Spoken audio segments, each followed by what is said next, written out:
¿Qué tal? Bienvenidos al canal Mundo Libre. Tenemos de nuevo a nuestro gran invitado. Es Uriel Rodríguez, es estudiante de Economía y estudiante de Derecho, un gran libertario. Los dos nos ubicamos en Morelos. Es un verdadero honor que encontremos libertarios en este bello estado. Entonces, vamos a hablar hoy, a darles una pequeña introducción del liberalismo. Él nos va a dar la parte filosófica del liberalismo. Yo quiero hablar de la parte científica del liberalismo. Entonces, comenzamos este video. Te cedo la palabra, mi querido amigo Uriel.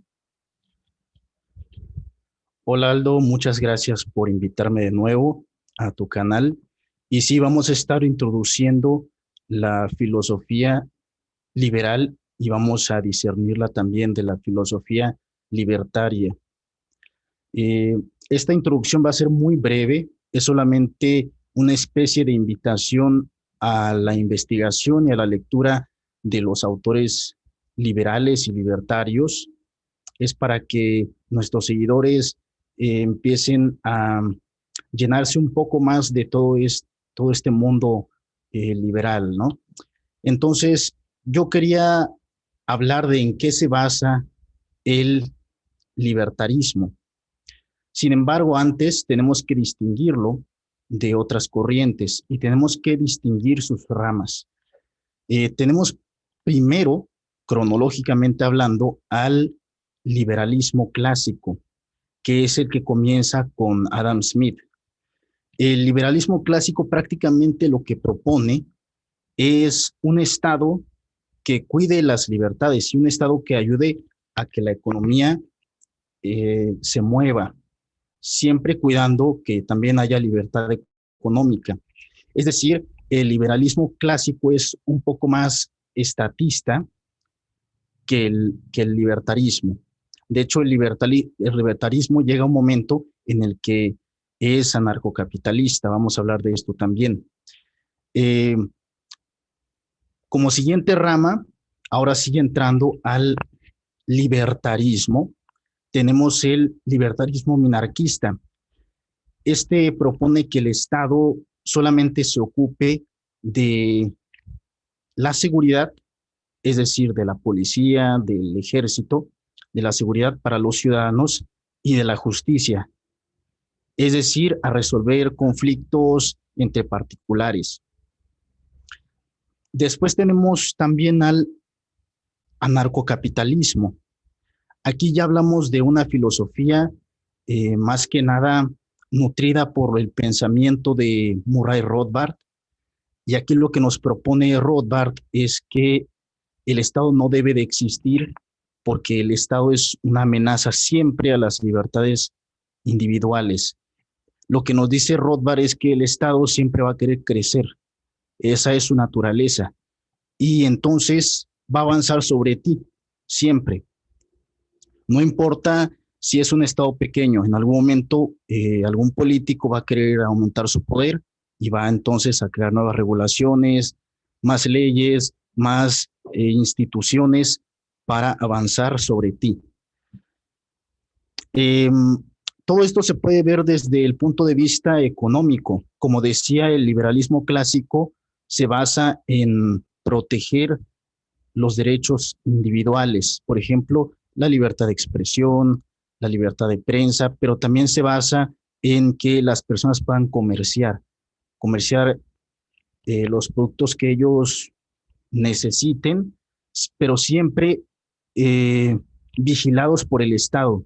Ojo, el Estado en el liberalismo clásico no tiene que intervenir mucho, pero sí tiene que vigilar que, por ejemplo, se cumplan los contratos entre particulares. Ya avanzando sobre el minarquismo, aquí lo que tendríamos sería un Estado que no interfiere casi para nada en la economía. El Estado dejaría que la economía se mueva casi totalmente sola y solamente, como dije, se ocuparía de hacer cumplir la justicia. Aquí, por ejemplo, sí se permitiría que el Estado entrara a verificar que los contratos se cumplan, porque estaría ahí velando por la justicia. Y en el anarcocapitalismo, en el, anarcoca, en el anarcocapitalismo todo se basaría solamente en la cooperación totalmente voluntaria de los individuos, sin Estado. Por eso es que en el anarcocapitalismo se necesita mucho una moral que esté muy fortalecida en la población para que unos no le vayan a robar a otros, por ejemplo, ¿no? Ya que no hay Estado, la población se necesita cuidar a sí misma y necesitan convivir de forma pacífica. Es por eso que de aquí, del anarcocapitalismo de Rothbard, también sale el paleolibertarismo, es decir, el dejar el poder que antes tenía el Estado, pero ahora en manos de las instituciones sociales, que son instituciones informales, no están en algún edificio público, por ejemplo.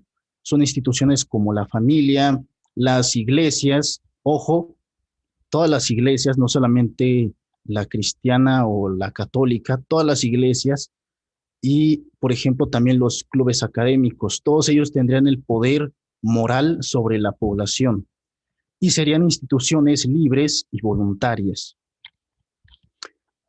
Ahora, también quiero ahondar en el iusnaturalismo. ¿Por qué el libertarismo se basa en el iusnaturalismo? Bueno, porque el iusnaturalismo nunca cambia. Siempre se mantiene en el tiempo y es eterno, como decía Cicerón. ¿Cuáles son nuestros derechos naturales en el libertarismo?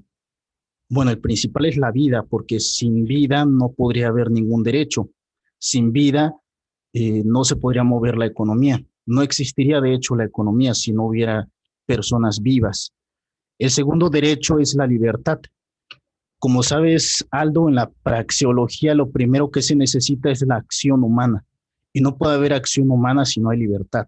Si estamos coaccionados o se nos ha impedido, por ejemplo, comerciar, ¿no? Ahí no habría libertad y entonces no se cumpliría el fundamento de la praxeología y no podríamos tener control de nuestras propias acciones.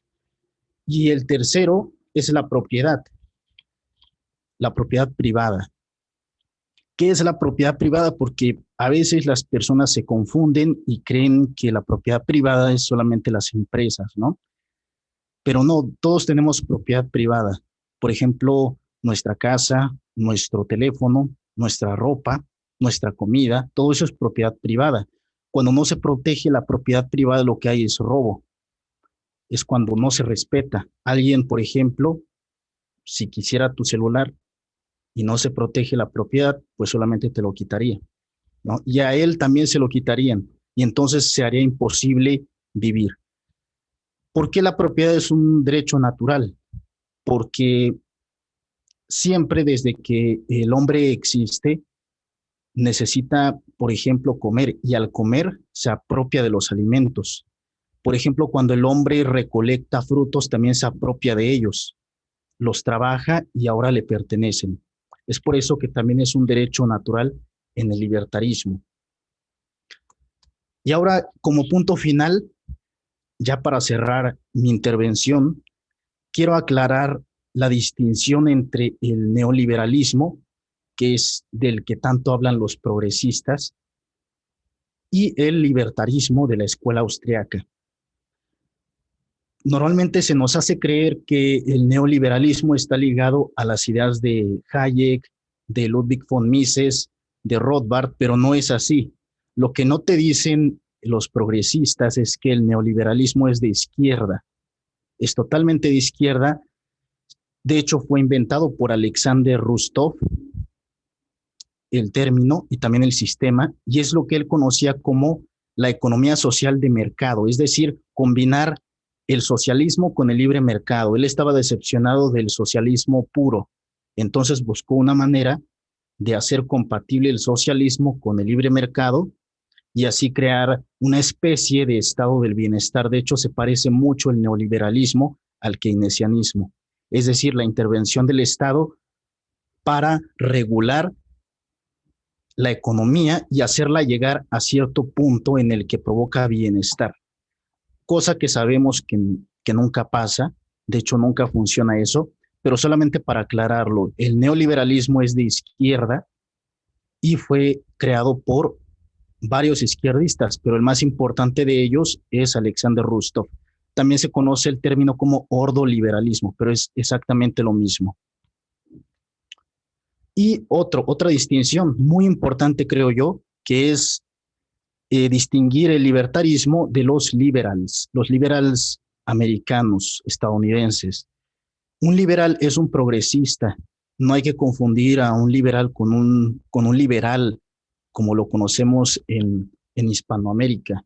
No hay que confundirlo. También en Francia los liberales son progresistas, son de izquierda.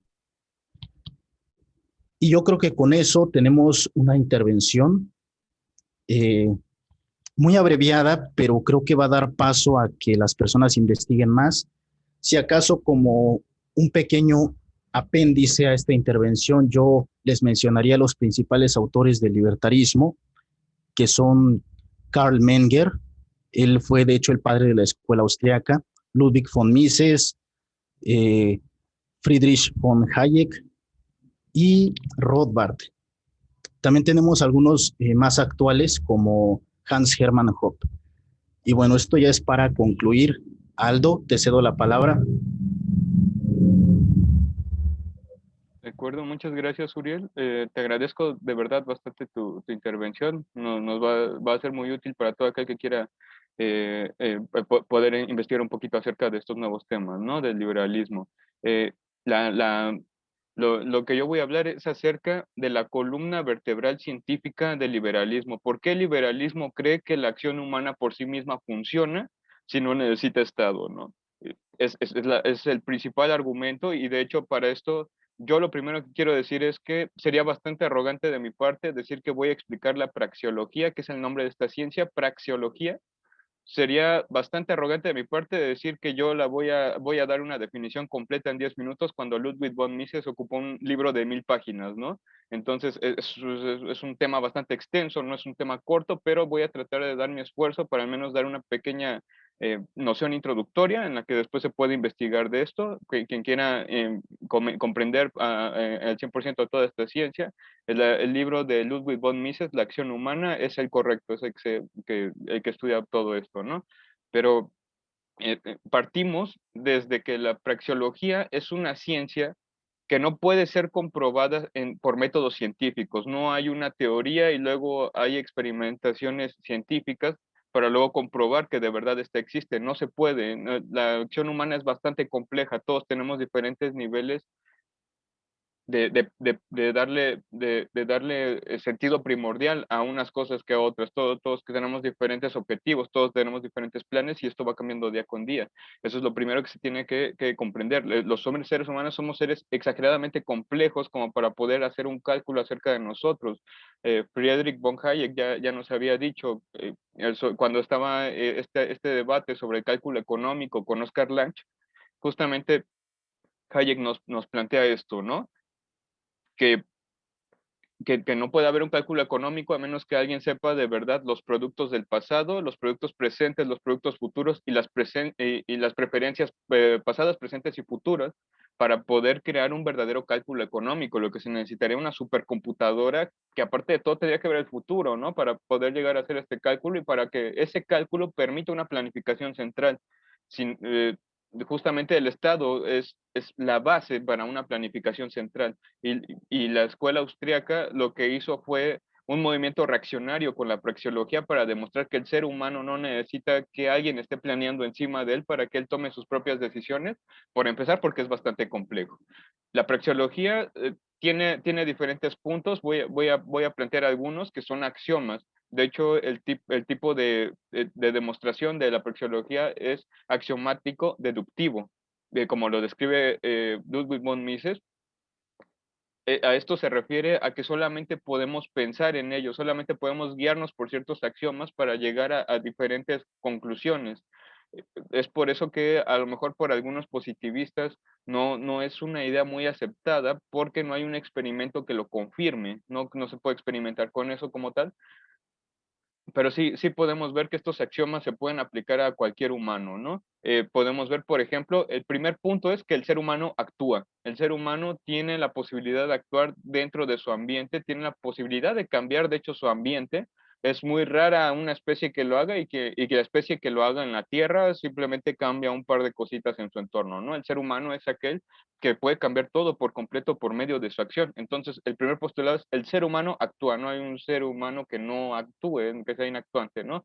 Esto por supuesto, de un ser humano en condiciones normales, tenemos personas en estado vegetativo, un bebé recién nacido, por ejemplo, ¿no? Entonces, hablando en póstulos promedios, el ser humano sí actúa en cualquier campo, ¿no? Otro postulado es que el ser humano es infeliz. El ser humano actúa para estar en un estado superior, en un estado mejor, actúa para aspirar a estar mejor. No siempre le puede salir bien, por supuesto, somos seres imperfectos, somos máquinas imperfectas, pero nosotros actuamos siempre para poder estar bien en el futuro. Nosotros queremos, tomamos acciones porque justamente porque somos infelices, queremos cambiar a un estado más feliz. Justamente Ludwig von Mises lo que plantea es, si alguien fuera totalmente feliz, no tendría por qué actuar. ¿Para qué actúas si tienes todo completo? ¿Para qué buscar aquella satisfacción superior si ya estás quieto, ¿no? Entonces, cualquiera que revise en sí mismo sus objetivos va a ver que siempre quiere actuar para estar mejor. Entonces, ese es otro postulado. Existe otro postulado que es el tiempo, y el tiempo es importantísimo aquí. Eh, Aquí quiero mencionar que los seres humanos actuamos en un marco de tiempo concreto, tenemos objetivos que cumplir en ese marco de tiempo concreto, nos movemos dentro de eso y para eso también existe una pequeña demostración de un libro de Jorge Luis Borges que se llama El Inmortal, ¿no? Que justamente como él no tenía ninguna presión sobre tiempo, si él no tenía que actuar en ningún marco de tiempo, no tenía por qué cumplir objetivos en determinado tiempo, entonces el inmortal se hace idiota, ¿no? Justamente porque ya no es capaz de racionalizar. Comprendamos entonces que el ser humano siempre va a poner, tiene una escala de valores y en lo más primordial es en lo que va a actuar primero. Muchas veces creemos que podemos realizar acciones simultáneas, pero eso es mentira, todo es consecutivo. Quizás es que algunas son tan rápidas que no notamos ese cambio, pero siempre que tomamos una decisión es consecutiva en nuestro cerebro. Por lo tanto, tenemos que poner prioridades y vamos desde lo más prioritario hacia lo menos prioritario, hacia lo que nosotros creemos que nos va a causar una mayor satisfacción hasta lo que nos va a causar una menor satisfacción. Es así como actúa el ser humano. El ser humano entonces, dependiendo de esta escala de valores, es como se va a estar moviendo, es cómo va a encontrar de alguna forma cómo racionalizar para llegar a ser perfecto, ¿no? Lo más perfecto posible, porque somos humanos que tenemos una estructura lógica. Nos movemos con esa estructura lógica que nos fue dado. De hecho, la praxeología también considera el campo del apriorismo. El apriorismo es el actuar del ser humano, la lógica del ser humano sin tener un conocimiento previo. De hecho, el lenguaje lo aprendemos sin un conocimiento previo cuando somos unos niños pequeños, ¿no? En nuestra tierna infancia.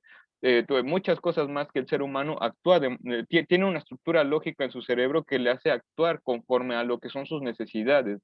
No necesita que venga el Estado a decirle qué necesita o cómo necesita el vivir, sino que él puede actuar conforme a sus posibilidades, él sabe qué es lo que tiene para moverse y él es el que lo va a evaluar, nadie más lo puede evaluar. Comprendamos también que el Estado nos ve como unos números, somos números para el Estado no somos como tal una personalidad, solamente somos personas en comunidad. Yo voy a mi cafetería, saben cómo quiero mi pan, mi café, yo estoy con mi familia, saben lo que me gusta, saben lo que me disgusta, saben, saben qué tipo de pláticas me gusta hacer, etcétera, etcétera, ¿no? O sea, nuestra personalidad solamente se da en comunidad y para el Estado no sabe quiénes somos, solamente somos números. ¿Cómo puede entonces él crear este tipo de cálculos? Que es a lo que se atreven muchos socialistas, crear este cálculo económico si no conoce cada uno de nosotros, ¿no? Supuestamente con la llegada de las Big Tech, etcétera, etcétera, íbamos a poder hacer un supercomputador que después iba a determinar nuestros gustos y preferencias, pero seamos honestos, es imposible, nosotros cambiamos con todo el tiempo, ¿no? Hay una frase muy bonita de Mohamed Ali que me agrada mucho, que es, si tú piensas igual a los 20 años que a los 30 años, es porque has perdido 30 años de tu vida. justamente a lo que se refiere es que el ser humano evoluciona, el ser humano siempre está en concreto cambio porque simplemente aprende más, simplemente tiende a creer conocimientos, todo el tiempo estamos tratando de comprender el mundo, ¿no? Encontrarle un significado a la vida, en diferentes ámbitos, puede ser filosófico, religioso, científico, etcétera. El ser humano de repente tiene ese tipo de pensamiento que lo activa a actuar, ¿no? Y el ser humano, al ser constantemente cambiante, entonces siempre va a actuar de manera distinta, entonces el Estado no sabe nada ahí. Entonces la praxeología tiene acción más correctos. Cabe decir que la praxeología no es tan vanidosa como para llegar a decir cuál es el fin del humano para llegar a ser completamente feliz.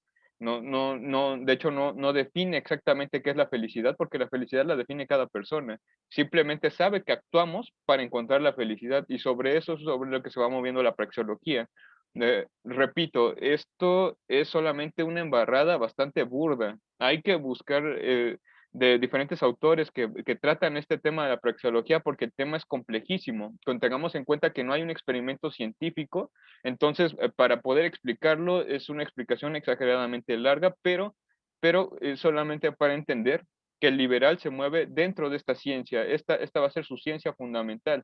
Es un tipo, es el tipo de pensamiento que permite esta economía de libre mercado, de libertad. Libertad para nosotros elegir, libertad para nosotros movernos en el marco de nuestras posibilidades, recordando que somos seres totalmente racionales. Tenemos una estructura lógica ya dada y una estructura lógica que nosotros iremos creando conforme vamos aprendiendo más conocimientos, pero nuestra estructura lógica biológicamente ya está dada. Pero bueno, en sí solamente el video solamente iba a tratar estos temas puntuales. Entonces comenzamos a cerrar el video. Solamente entonces les doy la palabra a Uriel para pasar ya un cierre y bueno, te cedo la palabra, Uriel.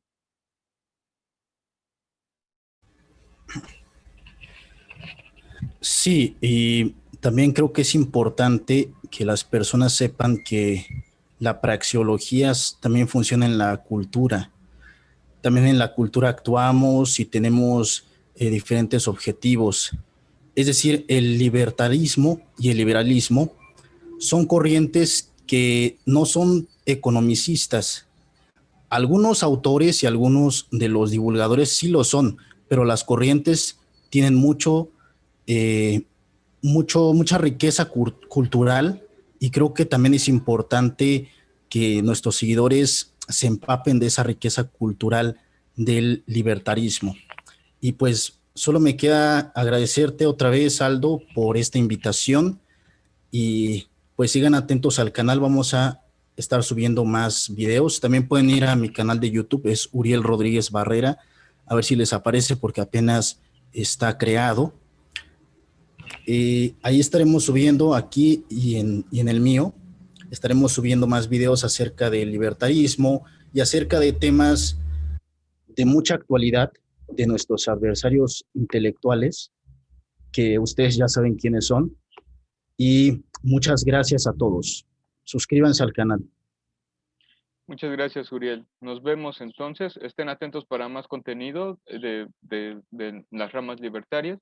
Les agradezco que hayan visto el video. Por favor, suscríbanse, den like y si gustan dejar un comentario acerca de lo que ustedes quieran, va a ser muy bien recibido. Muchas gracias.